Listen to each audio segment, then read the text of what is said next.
Hey, I'm Rachel Billingsley. And I'm Luke Billingsley, and this is GMT Talk, our insider podcast where we talk about all things GMT. Today on GMT Talk, we will be interviewing Adam Blinkinsop. Adam is the designer of Echo from the Dark, game number 4 in the ICS series, and he was also the developer for Coin Series Volume 12, Red Dust Rebellion. Okay, let's get into it. Hey, Adam. Thanks for joining us this time on GMT Yeah, it's Talk. nice. I've been stressing about it all day because that's what I do, so it's nice to be here for sure. Oh, no. Take a load off, have some sips of your wine. Yeah, that is the hard part about like a late day meeting, because then you just think about it all day and nothing else, just that one thing. Yeah, that's how it goes. It's performance review season at work, and I'm a manager, so I'm doing it all, and this is more stressful than that. So no, come on. We'll get into the fun part of it, and then it won't be a problem. That's true. Yeah. So let's get into it so we can get the stress out of the way. Perfect. Let's start chronologically in your work with GMT, which would be Red Dust Rebellion. Mm-hmm. As a developer, Rachel. Well, I thought you were setting something up, Luke. What is this? Okay, well, Red Dust Rebellion's finally released, and so players are going to get to enjoy the sci-fi twist on the Coin series. So we were curious how you got involved with this project, because you're the developer on the listed in the game credits. That's right. One of several, because I got a lot of help, which was great.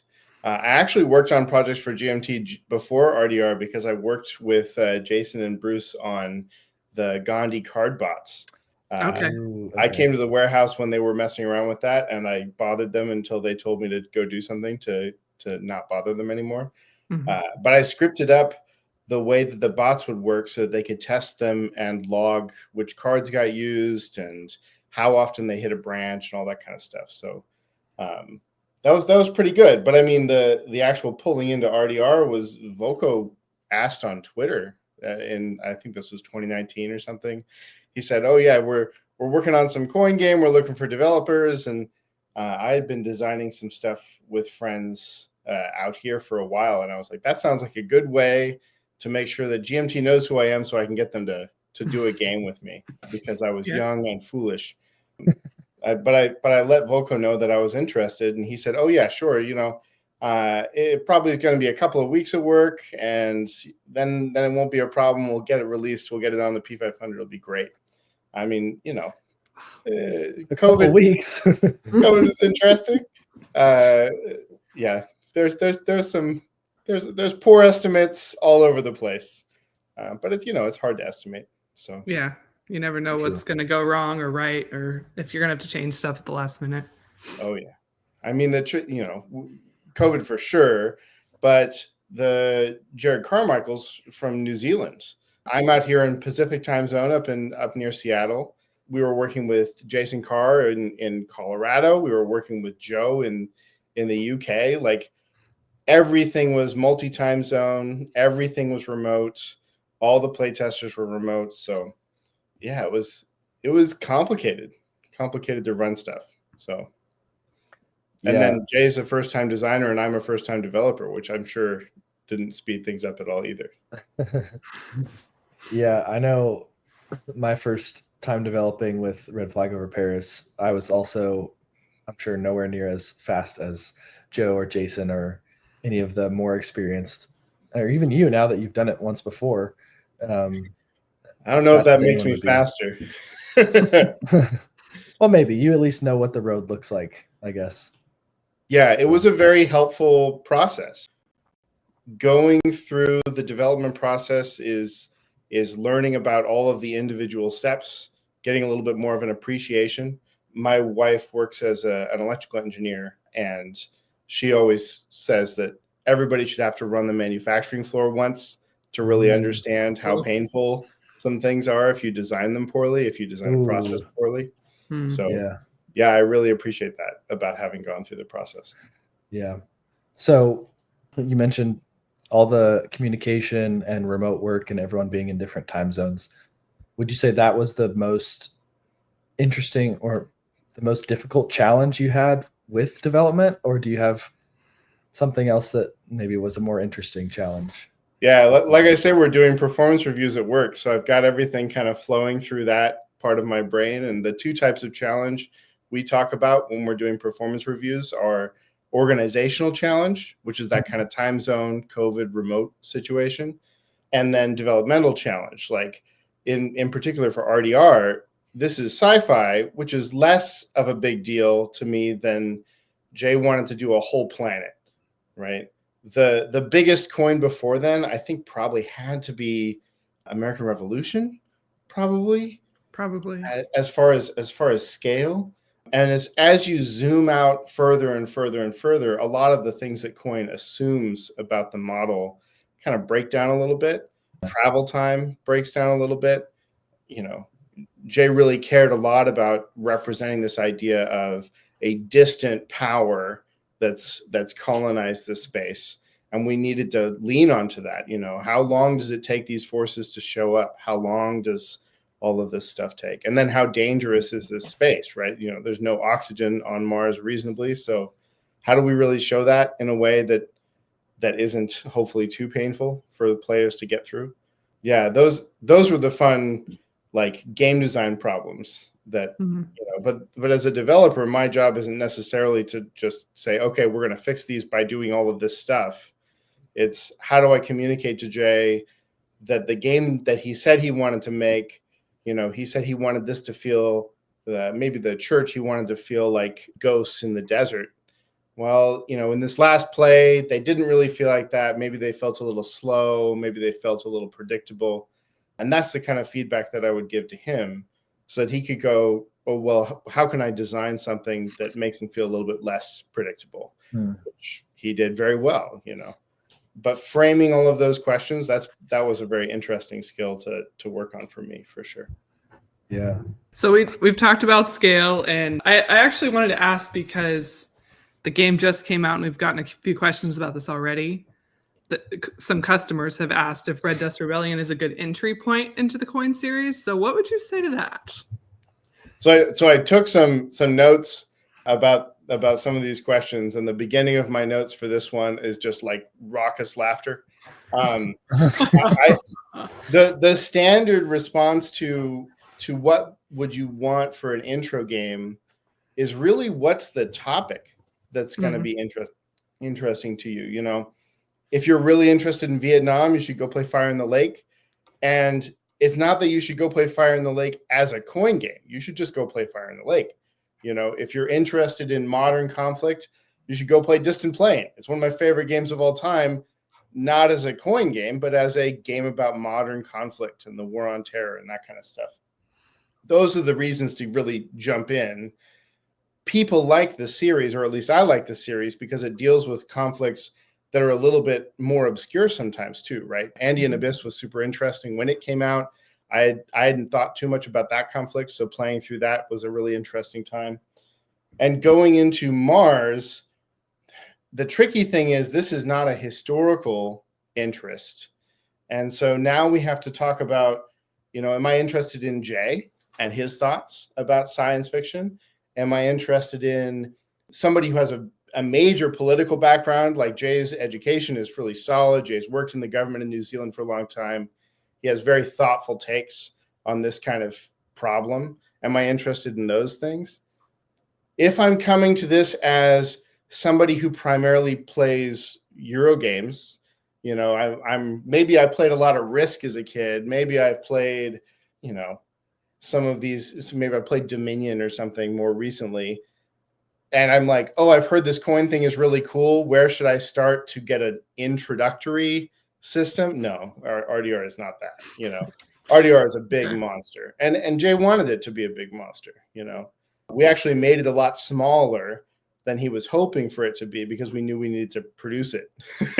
And budget is a constraint and time is a constraint. But if you're really interested in kind of the depth of simulation here, if you're really interested in Jay's take on colonial governance, yeah, it's a great game. You know, I'm very proud of it. I'm very happy that we put it out. But introductory, I mean, I'd go play British Way. That's the introductory game that I'm suggesting to people a lot these days. Cuba Libre is still amazing. You know, Fred just came out with Jest of Robin Hood. That's a good one. I think that's astounding. And then hopefully mine is a little closer to intro, but it keeps edging further and further away from being helpful. Because there's so much weird with the system for sure. Yeah. Okay, cool. So, speaking of your game, let's move on there. Echo from the Dark, which is a cool name. Such a cool name. Thanks.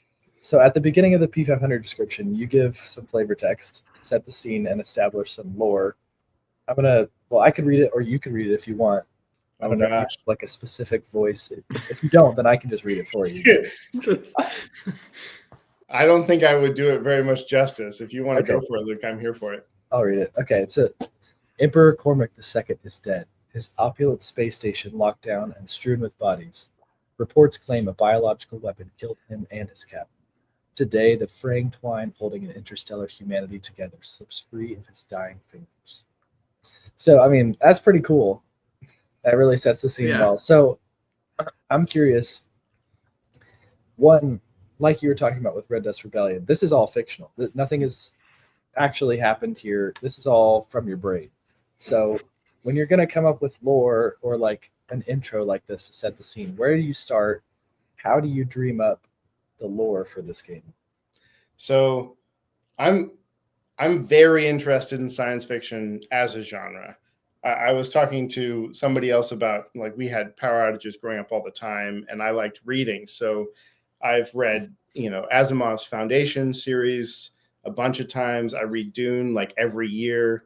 I like stuff like Hyperion, Left Hand of Darkness. Like I like this classic science fiction.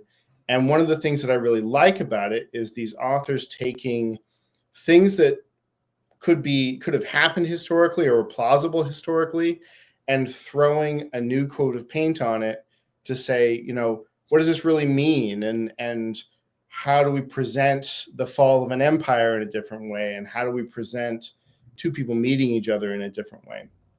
And so when I was designing, I was primarily designing as a way to say, I know I'm not going to be able to make Asimov's The Foundation the board game. Like that's nuts. But I could make kind of a sandbox of science fiction in general. What if the Empire from Foundation met the Guild from Dune? That's the real hope that I had. And from that perspective, I wasn't thinking in the same kind of narrative space as a normal science fiction book, because you need character and you need plot. And for a game, you need systems and you need actors, which makes it very difficult to think about fiction. Now, at the same time, I play lots of role-playing games. I have loads of friends who are amazing artists. I have loads of friends who are great writers. And so I put out a call saying, hey, if there's anybody that's interested in making specific fiction about this general system, the general set of actors, general ideas around these factions, I really would love some help. So this fiction for the intro here, this is my friend Louis Griffith, who's an awesome writer. Like any of the fiction that you're going to see in this game that you go, oh, well, that's amazing, that's probably Louis. He wrote the great end text in the P500, which goes really hard. I'm a big fan.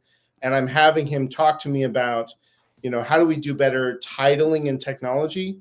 Because I have very dry titles in the tech that I've built, and I want them to be evocative. Like they mean evocative things to me, but naming is the worst. The factions themselves, I have historical and science fiction factions that they're all based on.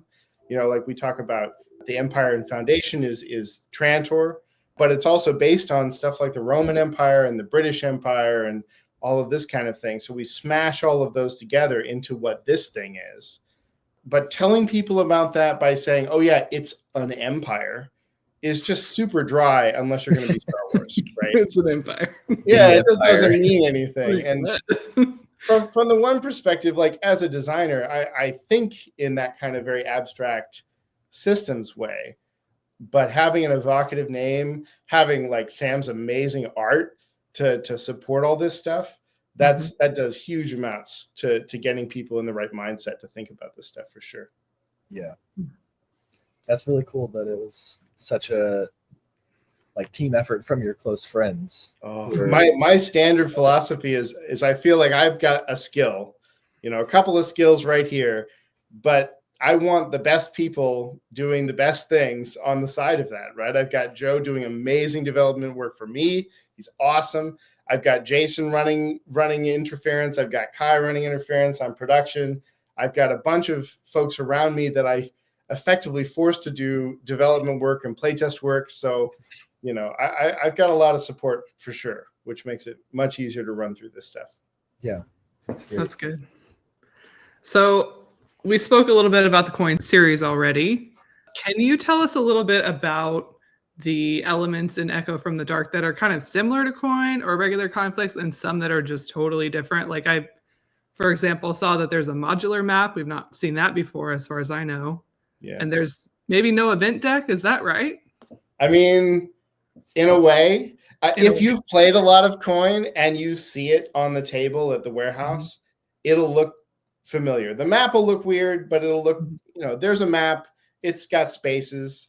People have forces in those spaces. Some of them look like bases. Some of them look like troops. Some of them look like, it'll look kind of familiar. And then you'll notice that instead of just one support marker on there, there's like 10. And there's other weird counters that don't look right. And the deck has not just one face-up pile, but like 10 face-up piles. Whoa. And things start to get weird really quick. A lot of those things are, what's the expectation of a science fiction game?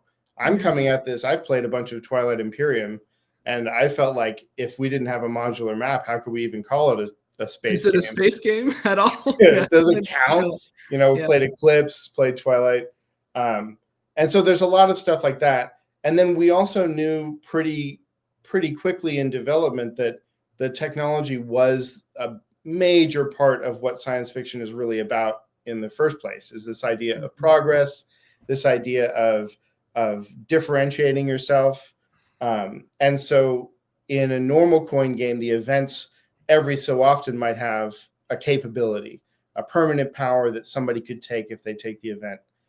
In this, every card in the event deck is a capability, just every single one.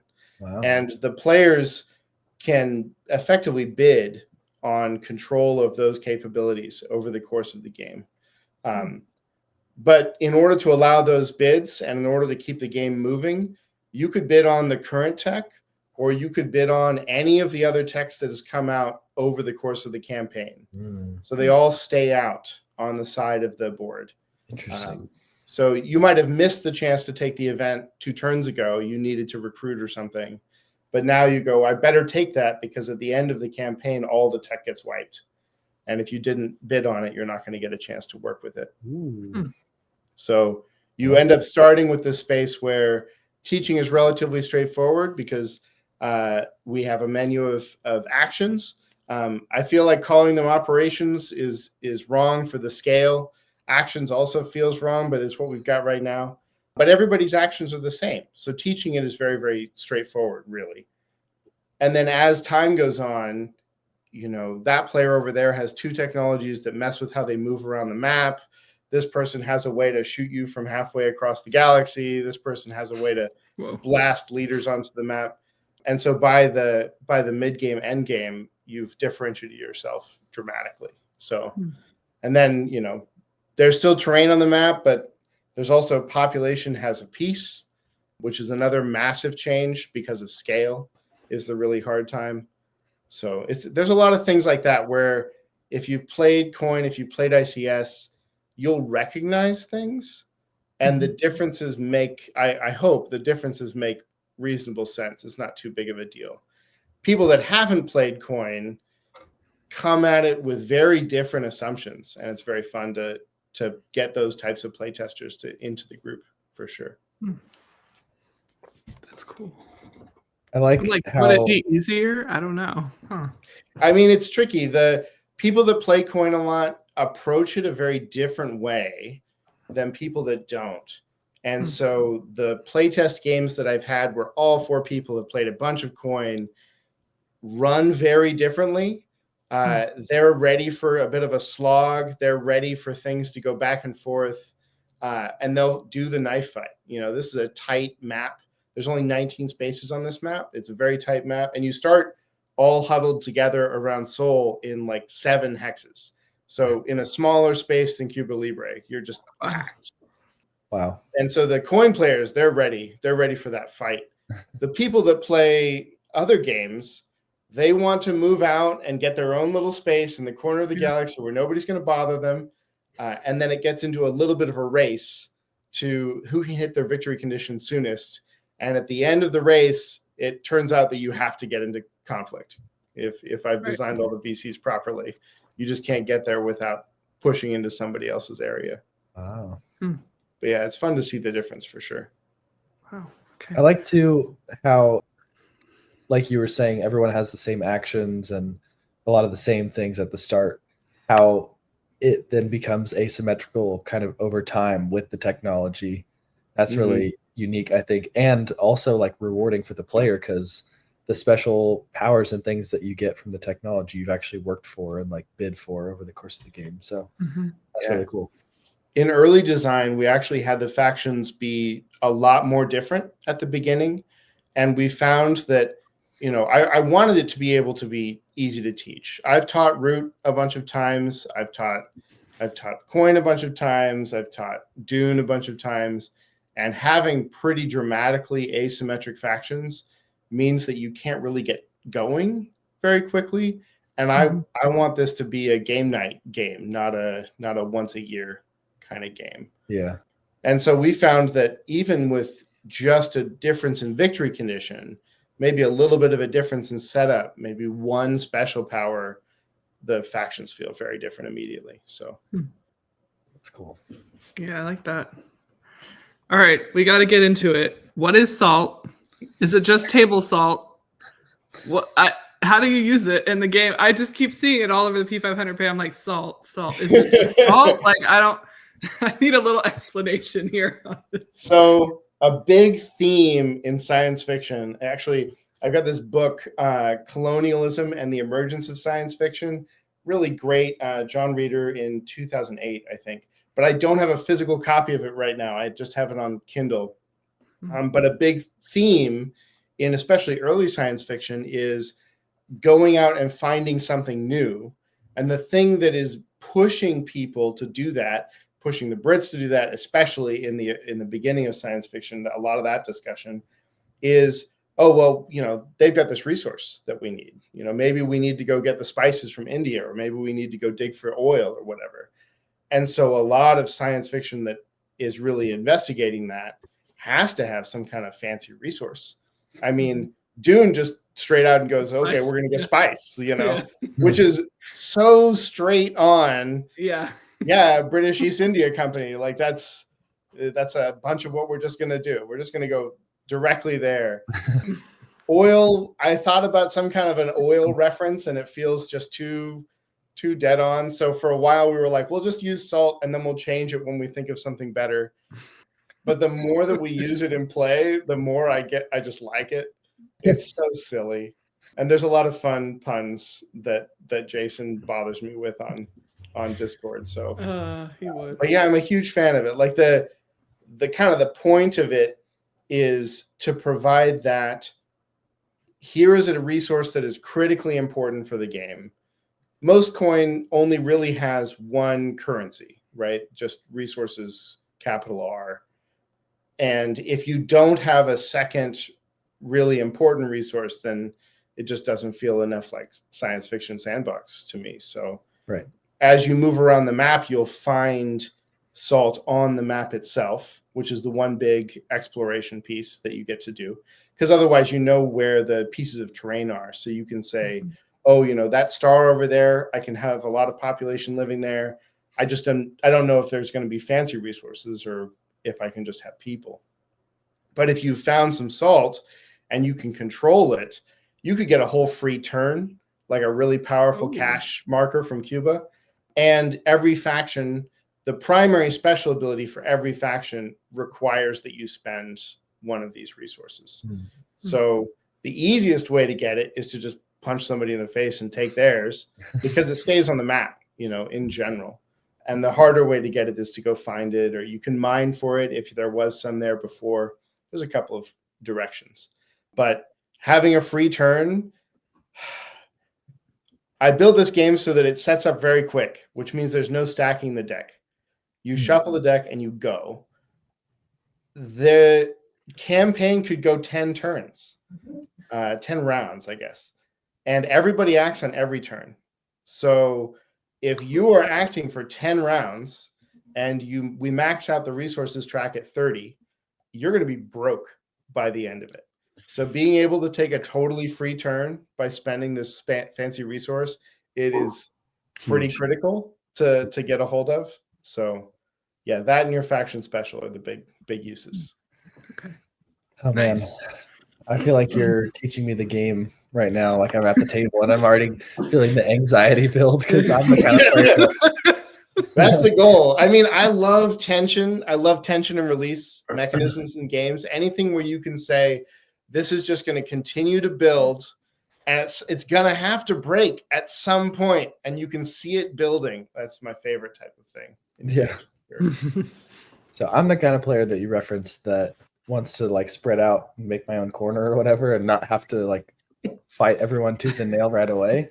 So to me, it sounds like there's already enough conflict and opposition with the players as well. But you note in the description that there's also unique non-player opposition, which sounds to me like just chaos, basically. So can you tell us a little bit about the unique non-player opposition and maybe share some of the things that they do to players? Oh, yeah. So we are primarily focused on player faction design right now and balance because that's critical. And as we move through there, I am playing around with non-player systems in the background to make sure that I've explored that design space. Okay. But a couple of the ones that I have reasonably well working. Well, so one of the things, the cheat that I've got here is I don't want to design a bot system. Don't want to design a solo system. I hate designing solo systems. We made Joe design the solo system for RDR. He's great. I didn't want to have to do it for a game that has 8 factions and any 4 of them could be in the thing. And every single card is a capability. So now you have to map out all of the, it's a nightmare. So one of the things we talked about is, science fiction is about weird stuff showing up. And so what if we just don't follow the rules for any of the bots? They don't play like a normal player. They always choose the last thing on the sequence of play, and then they do whatever they feel like. They'll have a little box, and they'll say, "Oh yeah, they're going to steal the player's tech," or "Oh, maybe they're going to swim around like space sharks and look for where the war happened recently, and then they'll go salvage things in there." I have an invader faction that shows up from a neighboring galaxy. They open warp gates, and then they start flooding out to attack people. Oh, no. They don't have to play by the rules. So crazy stuff happens when they show up. The nice thing about that is that it means that we can make a solo bot that runs much faster than a normal bot. These are not intended. They don't have a win condition. They're friction machines and fiction machines. That's the only 2 things that they're trying to do. And so we can make it very, very clear what this thing is going to do on its turn with a little bit of a coin flip in there. So you can do your planning and try and understand, well, how am I going to react to what this is going to do? And in general, they'll go last. They'll go late on the initiative. But that means they fill up the really good spots on the sequence of play. So relatively straightforward to get it to do this stuff. Joe and I are a little bit worried about if the solo version, when you're playing as 3 of these, is going to be difficult enough for some of the players that we have. Because as a design goal, I want the fiction first. That's the thing that's way more important to me. And having it be impossible to win is just not something that's as interesting. We'll try and tune it so that it goes there. The other nice thing about this is that, like I said, I've got 8 factions. On the back of each one of them is a bot. So you don't just set up with 4. You set up with all the player factions, and then you discover the bot factions as you move around. So if you've annihilated all the space sharks, they will go away. And then the next time that you discover a bot faction, a new one will show up and take its pieces. Wow, that's cool. Okay. Yeah. Chaos is the word for sure. I like it. Yeah, so tangent. Yeah.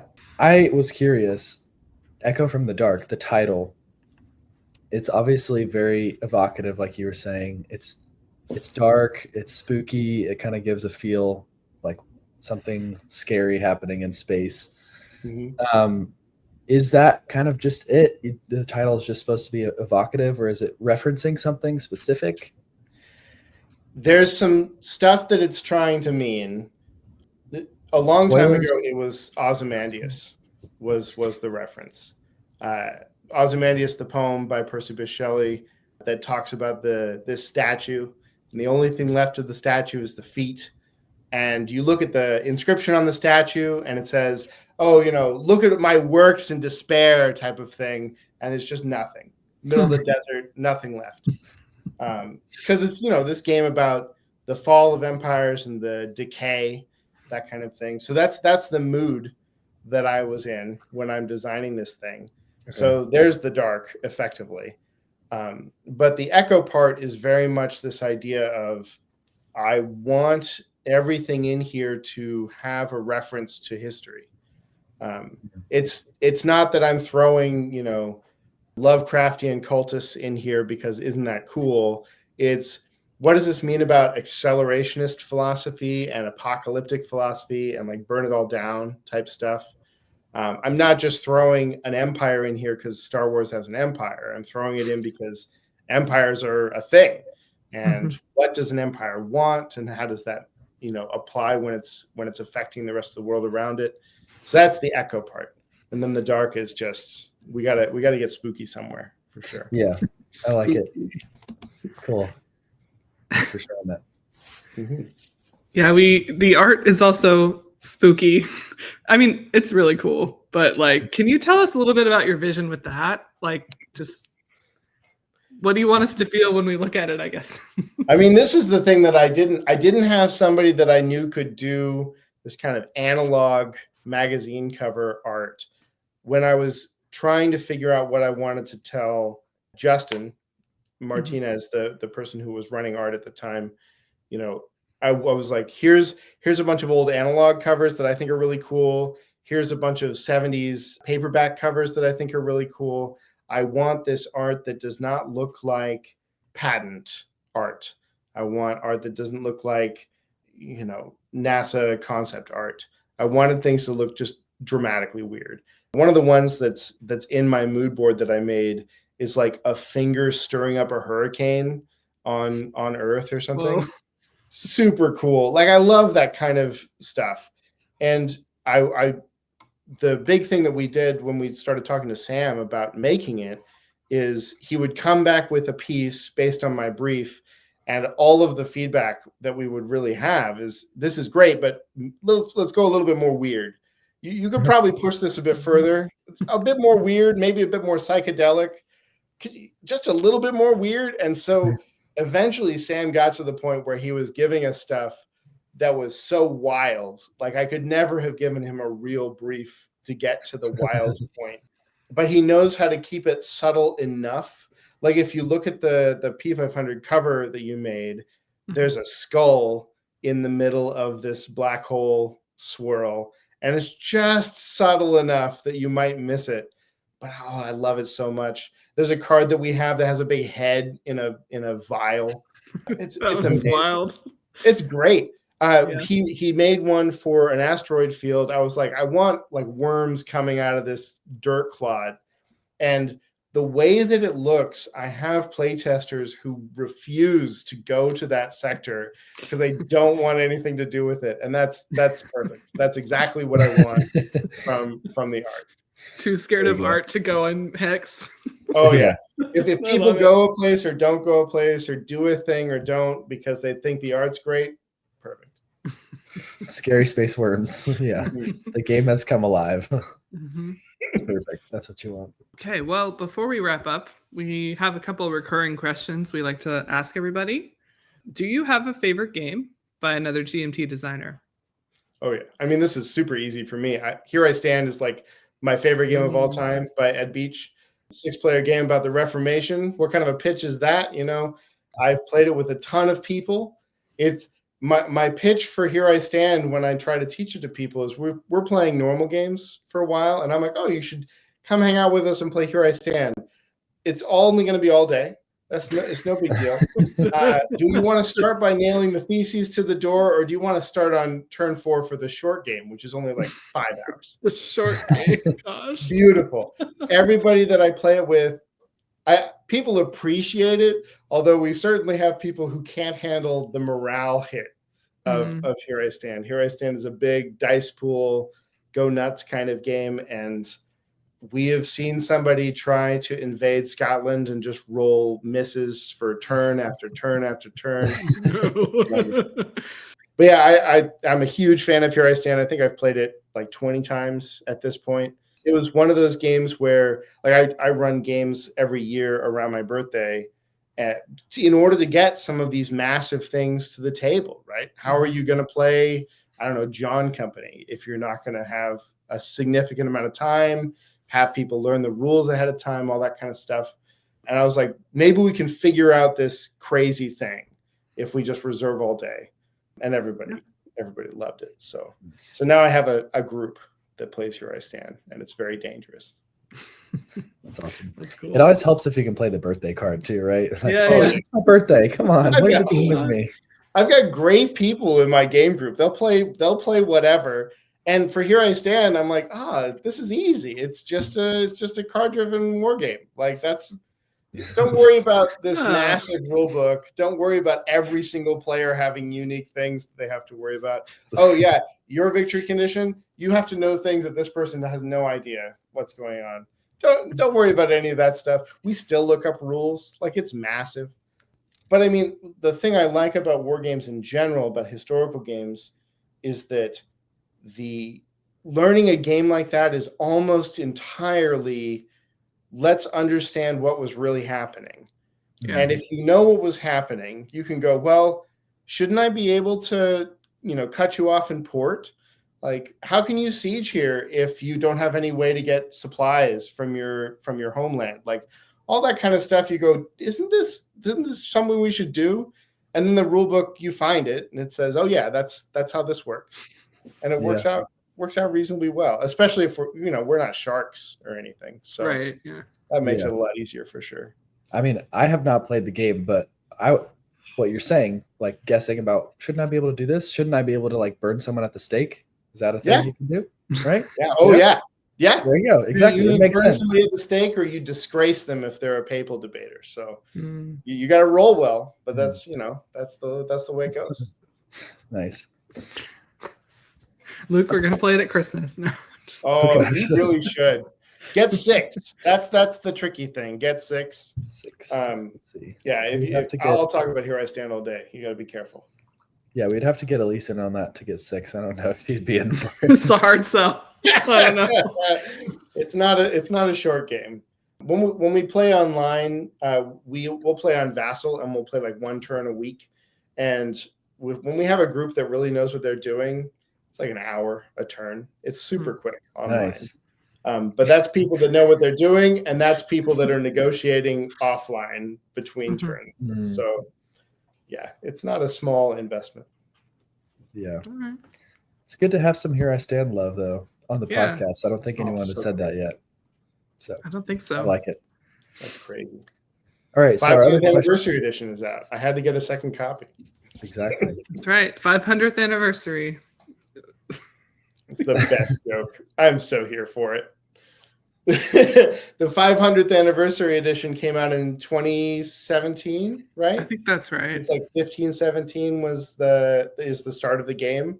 And so it's not the 500th anniversary of the game coming out like a normal game would do. Oh, right. Yeah. It's 500th anniversary of the historical thing. Yeah. I'm actually really sad. Like, I want to do a lot of Napoleonic games, and I missed all of the good anniversaries for Napoleonic games. I have to wait 100 years. So, man. Yeah. Surely we'll have some 250th anniversary edition for the 50th. The American Revolution. Oh yeah. Surely we'll have I mean, some 250 that have That's a possibility. Absolutely a possibility. Yeah. There's always something going on historically that you can look back on for sure. True. Yeah. There's a date for everything. All right. So our other question that we like to ask is, who are one or two people in the gaming hobby who've had a positive influence on your growth and development as a game designer? Yeah, I mean, this is not a short list. I kept typing and I decided, well, if you want this to be like less than 2 hours of podcast, then I have to stop somewhere. I've talked about Jason. Jason Carr is amazing. I really appreciate Jason is very thoughtful on the phone. Jason's very thoughtful as a communicator, as a manager to a manager. I really appreciate all that stuff. So that's great. He knows how to enjoy a game, which is one of the best things from a game designer perspective. Jason can find where the fun bits are in pretty much anything I've ever played with him. It's great. Joe is also amazing. Joe develops for me right now, as well as for like 50 other people, because Joe's crazy like that. Lifesaver on RDR work, doing solo, doing a bunch of the last minute cleanups and stuff. And Joe is very patient with me because I like systems and I like to play with them. And so I'll go to Joe and I'll go, this whole part of the game isn't working. We need to throw it all out and we need to do something new. And Joe's like, I think it probably is doing the right thing right now. How about we test a few more times? How about we, you just tell me what you're thinking about and, we'll talk about it. He's a saint. Pump the brakes a little bit. Oh yeah. He's good. He's exactly what I need for that kind of stuff for sure. Yeah. I got to meet him once when I traveled out to the UK, and he also has great taste in German food. So that was a good time. Yeah. Locally, my design group has a couple folks. My friend Gary, who has a couple of games that came out, he designed this game about the trains in Tokyo. In Tokyo, the trains were they were built by the department stores so that the department stores could get their customers better. Whoa. And that's the way that all the train lines were set up. And Shinjuku, cool. One of the train lines in Tokyo, is like the biggest train station in the world as far as passenger count going through. So he just got that published in Japan. He's got another one that he's working on, but he and I have been talking games since 2009, maybe, doing design challenges where we will put out something that, make a game with 50 cards, make a game that is your version of Pokemon, make a game that is the smallest bluffing game that you can make, those kind of things. And one of the best ways to get really good at something is to do it a million times and have people that are willing to tell you, oh yeah, this part doesn't work, or this part here actually really works. And so maybe we'll push on that. Yeah, Gary's a huge help.